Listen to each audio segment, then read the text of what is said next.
പ്രകൃതി സംരക്ഷണ പ്രവർത്തനം നടത്തിയ ഇടം തന്നെ പ്രകൃതി പോയി. ഇതിൽ കൂടുതൽ നമ്മൾ എന്തു പറയാനാ? ജോലിയില്ല, അവനവൻ്റെ ജോലി ചെയ്യുക, വീട്ടിൽ പോവുക.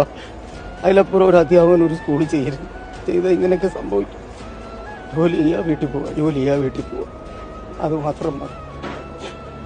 അല്ലെങ്കിൽ ഇങ്ങനെയൊക്കെ സംഭവിക്കും. ഞങ്ങളൊക്കെ അങ്ങനെ ഇവിടുന്ന് പോകുന്ന രാത്രി രാവിലെ 7:30 വരും. കേരളത്തിൽ എവിടെയെങ്കിലും 7:30 പഠിത്തം തുടങ്ങുന്ന സ്കൂളുണ്ടോ? ഇവിടെ ഒക്കെ ഇരുന്നാണ് ഞങ്ങൾ പഠിപ്പിക്കുന്നത്.